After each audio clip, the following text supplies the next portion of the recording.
ಈ 12 ರಾಶಿಗಳಿದೆಯಲ್ಲ ಅದರಲ್ಲಿ ಮೊದಲ ರಾಶಿ ಯಾವುದು? ಅದೇ ಮೇಷರಾಶಿ.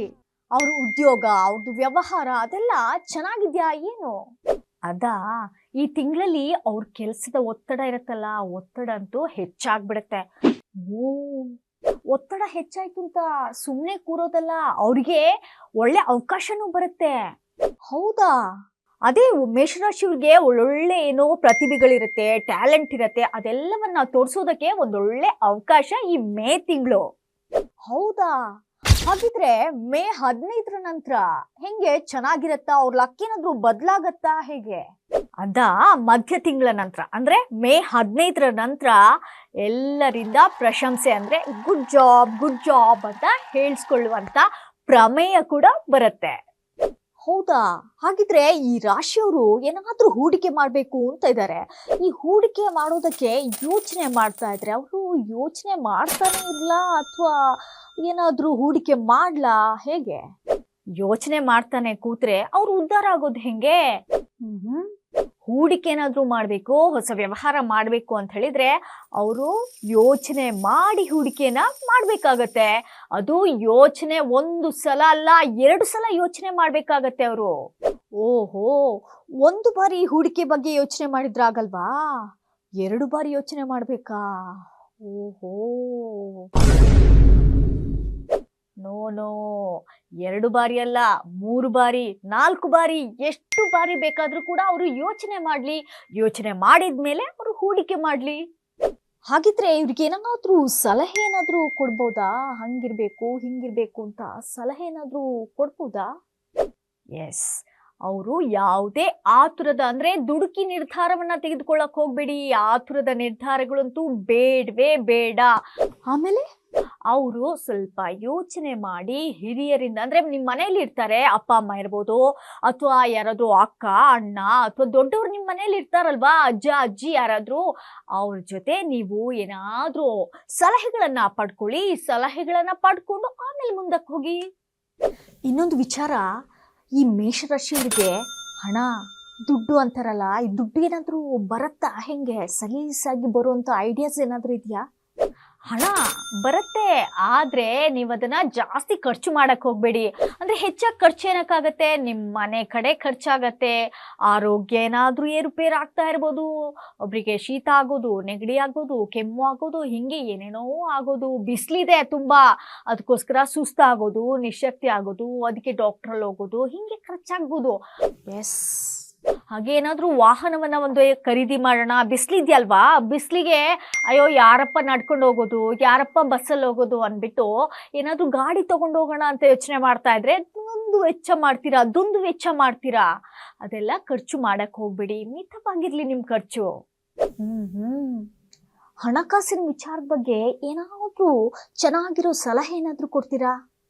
ಬಜೆಟ್ ಮಾಡಿ ಆಮೇಲೆ ಹಣಕಾಸನ್ನ ನೀವು ಖರ್ಚು ಮಾಡ್ಬೇಕಾಗತ್ತೆ. ಇದಕ್ಕಿಷ್ಟೇ ಖರ್ಚು ಮಾಡ್ಬೇಕು, ಇದಕ್ಕಿಷ್ಟೇ ಖರ್ಚು ಮಾಡ್ಬೇಕು, ಇದಕ್ಕಿಷ್ಟೇ ಖರ್ಚು ಮಾಡ್ಬೇಕು ಅಂತ ಎಲ್ಲ ನೀವು ಡಿಸೈಡ್ ಮಾಡ್ಕೊಂಡು ಖರ್ಚು ಮಾಡಿದ್ರಾಯ್ತು. ಸಿಂಪಲ್. ಇನ್ನು ಅದೇ ಪ್ರೀತಿ ಪ್ರೇಮ ಅಂತಾರಲ್ಲ, ಅದ್ ಹೆಂಗೆ ಚೆನ್ನಾಗಿರತ್ತಾ? ಆ ಲೈಫ್ ಹೇಗಿರತ್ತೆ? ಸೂಪರಾ ಅಥವಾ ಹೆಂಗಿರತ್ತೆ ಅಂತ ಹೇಳ್ತೀರಾ ಸ್ವಲ್ಪ? ನಿಮ್ಮ ಸಂಬಂಧ ಇದೆಯಲ್ಲ, ಅದು ಸ್ವಲ್ಪ ಗೊಂದಲ ಉಂಟಾಗತ್ತೆ. ಹಾಗೆ ದಾಂಪತ್ಯ ಜೀವನದಲ್ಲಿ ಸ್ವಲ್ಪ ಏನಾದ್ರೂ ಮಾತಿನ ಚಕಮಕಿ ಆಗೋದು, ಸಣ್ಣ ವಿಷಯ ಇದ್ರೆ ಅದನ್ನ ದೊಡ್ಡದು ಮಾಡ್ಬಿಟ್ಟು ಜಗಳ ಕೋಪ ಅದೆಲ್ಲ ಆಗತ್ತೆ. ಅದಕ್ಕೆ ಸ್ವಲ್ಪ ತಾಳ್ಮೆಯಿಂದ ಇರಿ. ತಾಳ್ಮೆ ಬೇಕು, ತಾಳ್ಮೆ ಇಲ್ಲ ಅಂದ್ರೆ ತುಂಬಾ ಕಷ್ಟ. ಓಕೆ, ನೀವೇನೋ ಹೇಳಿದ್ರಿ ಇದು ಜಂಟಿ ಆಗಿರೋರಿಗೆ. ಹಾಗೆ ಒಂಟಿ ಆಗಿರ್ತಾರಲ್ಲ ಅವ್ರಿಗೇನಾದ್ರೂ ಹೇಳ್ತೀರಾ? ಇದಿವಾಗ ಜಂಟಿ ಆಗಿರೋರಿಗೆ ಹೇಳ್ದೆ. ಒಂಟಿಯಾಗಿರ್ತಾರಲ್ಲ ಅವರು ಯಾರು ಕೂಡ ಆತುರದ ನಿರ್ಧಾರ ತೆಗೆದುಕೊಳ್ಬೇಡಿ. ಯಾಕಂತ ಹೇಳಿದ್ರೆ ಯಾರ್ದಾದ್ರೂ ನಿಮ್ಗೆ ಪರಿಚಯ ಆಗತ್ತಪ್ಪ, ಪಟ್ ಅಂತ ಪರಿಚಯ ಆಗ್ಬಿಡ್ತಪ್ಪ, ಇವಳೇ ನನ್ನ ಜೀವನ ಸಂಗಾತಿ ಅಂತ ಅಂದ್ಕೊಳ್ಳೋಕ್ಕೆ ಹೋಗ್ಬೇಡಿ. ಸ್ವಲ್ಪ ಏನು ತಾಳ್ಮೆ ಇರ್ಲಿ ನಿಮ್ಮಲ್ಲಿ. ತಾಳ್ಮೆಯಿಂದ ನೀವು ನಿರ್ಧಾರವನ್ನ ತೆಗೆದುಕೊಳ್ಬೇಕು, ಅಷ್ಟೇ, ಸಿಂಪಲ್. ಇನ್ನು ಮೇಷರಾಶಿಯವರ ಮನಸ್ಸಿರತ್ತಲ್ಲ, ಮನಸ್ಸು ಆಮೇಲೆ ಅವ್ರದ್ದು ಆರೋಗ್ಯ ಇದೆಲ್ಲ ಯಾವ ರೀತಿಯಾಗಿರುತ್ತೆ? ಚೆನ್ನಾಗಿರತ್ತಾ? ಖುಷಿಯಿಂದ ಇರ್ತಾರಾ ಅಥವಾ ಏನಾದ್ರೂ ಯೋಚನೆ ಮಾಡ್ತಾನೆ ಇರ್ತಾರಾ? ಮಾನಸಿಕ ಒತ್ತಡ ಇರುತ್ತಲ್ಲ ಜಾಸ್ತಿ ಆಗತ್ತೆ ಈ ತಿಂಗಳು. ಅದಕ್ಕೆ ಸ್ವಲ್ಪ ಏನಾಗತ್ತೆ ಅಂದ್ರೆ ನಿದ್ರಾಹೀನತೆ ಆಗೋದು, ರಾತ್ರಿ ನಿದ್ದೆನೇ ಬರಲ್ಲ, ಮನಸ್ಸಿಗೇನೋ ಕಿರಿಕಿರಿ ಆಗ್ತಾ ಇರೋದು, ಅದ್ರ ಜೊತೆಗೆ ನಿಮಗೆ ಆರೋಗ್ಯ ಸ್ವಲ್ಪ ಏರುಪೇರಾಗೋದು. ಅದಕ್ಕೆ ನೀವೇನ್ ಮಾಡ್ಬೇಕು ಗೊತ್ತಾ, ಸ್ವಲ್ಪ ಯೋಗ ವ್ಯಾಯಾಮ ಏನಾದ್ರೂ ಮಾಡ್ತಾ ಇದ್ರೆ ನಿಮ್ ಆರೋಗ್ಯನೂ ಚೆನ್ನಾಗಿರತ್ತೆ, ನಿದ್ರೆನೂ ಚೆನ್ನಾಗಿ ಬರುತ್ತೆ. ನೀವು ಬೆಳಗ್ಗೆ 9 ಗಂಟೆವರೆಗೆ ಬೇಕಾದ್ರೂ ಕೂಡ ನಿದ್ದೆ ಮಾಡ್ಕೋಬಹುದು, ಖುಷಿಯಿಂದ ಆರಾಮ್ಸೆ ಇರ್ಬೋದು ನೀವು. ಅಂದ್ಹಾಗೆ ಇವರಿಗೆ ಏನಾದ್ರೂ ಲಕ್ಕಿ ನಂಬರ್ಸ್, ಅದೃಷ್ಟದ ನಂಬರ್ ಅಂತಾರಲ್ಲ, ಅದೇನಾದ್ರೂ ಇವ್ರಿಗೆ ಇದೆಯಾ ಹೇಗೆ? ಎಸ್, ಇವರಿಗೆ ಒಂದು ಮಾತ್ರ ಲಕ್ಕಿ ನಂಬರ್ ಅಲ್ಲ, 3 ಸಂಖ್ಯೆ ಲಕ್ಕಿ ನಂಬರ್ಸ್ ಇದೆ. ಯಾವ್ದು ಗೊತ್ತಾ? ಒಂದು 9, ಇನ್ನೊಂದು 3, ಇನ್ನೊಂದು ಯಾವ್ದಿರ್ಬೋದು 7. ಈ 3 ಸಂಖ್ಯೆಗಳು ನಿಮ್ಮ ಲಕ್ಕಿ ನಂಬರ್ಸ್ ಆಗಿರುತ್ತೆ. ಅದರಿಂದ ಎಲ್ಲಿ ಬೇಕಾದ್ರೂ ಕೂಡ ಹೋಗುವಾಗ ಈ ನಂಬರ್ಸ್ ಅನ್ನ ನೀವು ಬಳಸ್ಕೊಳ್ಳೋಕೆ ಸಾಧ್ಯ ಆಗತ್ತೆ. ಸಂಖ್ಯೆ ಏನೋ ಗೊತ್ತಾಯ್ತು, ಇವಾಗ ಅವ್ರದ್ದು ಲಕ್ಕಿ ಬಣ್ಣ ಏನಾದ್ರೂ ಇದೆಯಾ? ಇಂಥದ್ದೇ ಬಟ್ಟೆ ಹಾಕೊಂಡೋದ್ರೆ ಅವ್ರಿಗೆ ಏನಾದ್ರೂ ಅದೃಷ್ಟ ಬರೋದು, ಏನಾದ್ರೂ ಇಂಟರ್ವ್ಯೂಗೆ ಹೋದಾಗ ಅಲ್ಲೇನಾದ್ರೂ ಅವ್ರು ಸೆಲೆಕ್ಟ್ ಆಗೋದು, ಈ ಕಲರ್ ಇದೇ ಬಟ್ಟೆ ಹಾಕೊಂಡು ಹೋಗ್ಬೇಕು ಅಂತಂದ್ರೆ ಏನಾದ್ರೂ ಇದೆಯಾ? ಅದೇ ಕೆಂಪು ಬಣ್ಣ ಇದೆಯಲ್ಲ, ಆ ಬಟ್ಟೆನ ಹಾಕೊಂಡೋಗಿ. ಇಲ್ವಾ ಕಿತ್ತಳೆ ತಿಂತೀರಲ್ವಾ, ಆ ಕಲರ್ ಯಾವುದು?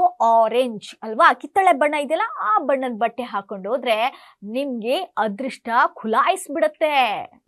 ಲಕ್ಕಿ ನಂಬರ್ ಆಯ್ತು, ಲಕ್ಕಿ ಬಣ್ಣ ಆಯ್ತು, ಅದೃಷ್ಟದ ದಿನ ಯಾವ್ದಾದ್ರು ಬೇಕಲ್ವಾ? ಇಂಥ ದಿನಾನೇ ಇಂಟರ್ವ್ಯೂಗೆ ಹೋಗ್ಬೇಕು, ಇಂಥ ದಿನಾನೇ ಹೂಡಿಕೆ ಮಾಡ್ಬೇಕು ಅಂಥದ್ದು ಏನಾದ್ರೂ ಟಿಪ್ಸ್ ಹೇಳ್ತೀರಾ?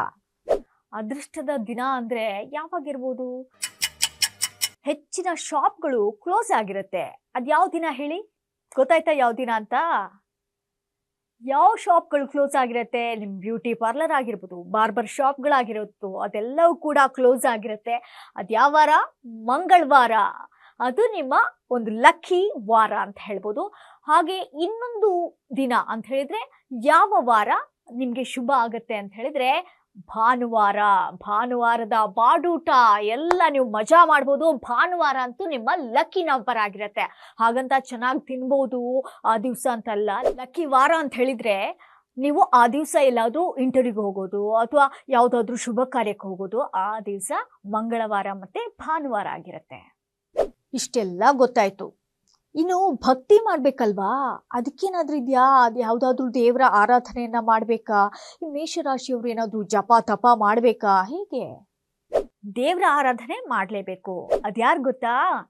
ಆಂಜನೇಯ ಸ್ವಾಮಿಯ ಆರಾಧನೆಯನ್ನ ನೀವು ಮಾಡ್ಲೇಬೇಕಾಗತ್ತೆ. ಅಂದ್ರೆ ಶಕ್ತಿ, ಪವರ್ ಅನ್ನ ನೀಡ್ತಾನೆ ಆಂಜನೇಯ. ಅದಕ್ಕೆ ಆಂಜನೇಯನ ಒಂದು ನೀವು ಏನು ಪ್ರಾರ್ಥನೆಯನ್ನ ಆರಾಧನೆಯನ್ನ ಮಾಡ್ಬೇಕಾಗತ್ತೆ. ಈ ದೇವ್ರ ಆರಾಧನೆ ಮಾಡ್ತಾರಲ್ವಾ, ಅವಾಗ ಏನಾದ್ರೂ ಮಂತ್ರ ಏನಾದ್ರೂ ಹೇಳ್ಬೇಕಾಗತ್ತಾ? ಯಾವ್ದಾದ್ರು ಓಂ ಹ್ರೀಂ ಅಂತ ಏನಾದ್ರೂ ಅಂತದ್ದಿದ್ಯಾ? ಓಂ ಹನುಮತೆ ನಮಃ. ಮತ್ತೊಮ್ಮೆ ಹೇಳ್ತೀನಿ, ಓಂ ಹನುಮತೆ ನಮಃ. ಈ ಒಂದು ಮಂತ್ರವನ್ನ ನೀವು ಜಪಿಸ್ತಾ ಇದ್ರೆ ಎಲ್ಲಾ ಕಷ್ಟಗಳು ಕೂಡ ಮಾಯ ಮಾಯ ಮಾಯ. ಸರಿ, ಒಟ್ನಲ್ಲಿ ಈ ಮೇಷರಾಶಿಯವರು ಯಾವ ರೀತಿಯಾಗಿ ಜಾಗರೂಕರಾಗಿರ್ಬೇಕು ಅಂತ ಒಂಚೂರು ಹೇಳ್ಕೊಟ್ರೆ ನಮ್ಮ ಮೇಷರಾಶಿಯವರು ಎಲ್ಲರೂ ಕೂಡ ಫುಲ್ ಖುಷಿ ಆಗ್ಬಿಡ್ತಾರೆ. ಒಂಚೂರು ಹೇಳ್ಕೊಡ್ತೀರಾ? ನೀವು ಜಾಗೃತೆಯನ್ನು ವಹಿಸ್ಬೇಕು ಗೊತ್ತಾ? ನೀವು ಕೋಪ, ಸಿಡಿಮಿಡಿ ಇವೆಲ್ಲ ಯಾವುದು ಬೇಡ, ತಾಳ್ಮೆಯಿಂದಿರಿ. ತಾಳ್ಮೆ ಅತಿ ಅವಶ್ಯಕವಾಗಬೇಕಾಗತ್ತೆ. ಯಾವುದೇ ಒಂದು ಸಣ್ಣ ಪುಟ್ಟ ತಪ್ಪುಗಳಾದ್ರೆ, ಏನೋ ಆದ್ರೆ ನೀವು ಕೋಪದಿಂದ ಯಾವುದೇ ಗದ್ದಲ, ರೊಚ್ಚಿಗೇಳೋದು ಇದೆಲ್ಲ ಯಾವುದು ಬೇಡ, ತಾಳ್ಮೆಯಿಂದ ಇರಿ. ಏನಾದ್ರೂ ನೀವು ಡ್ರೈವಿಂಗ್ ಮಾಡ್ತೀನಿ ಅಂತ ಹೇಳಿದ್ರೆ ತುಂಬಾ ಕೇರ್ಫುಲ್ ಆಗಿ ಡ್ರೈವಿಂಗ್ ಅನ್ನ ಮಾಡಿ, ಸೇಫ್ ಆಗಿರುವಂತ ಡ್ರೈವಿಂಗ್ ಅನ್ನ ಮಾಡಿ.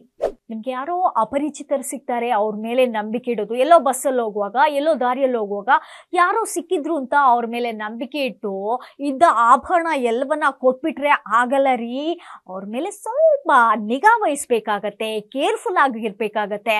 ಈ ಮೇಷರಾಶಿಯವರು ಮೇ ತಿಂಗಳಲ್ಲಂತೂ ತುಂಬಾ ಜಾಗರೂಕರಾಗಿರ್ಬೇಕು, ತುಂಬಾ ಎಚ್ಚರವಾಗಿ ಇರ್ಬೇಕಾಗತ್ತೆ.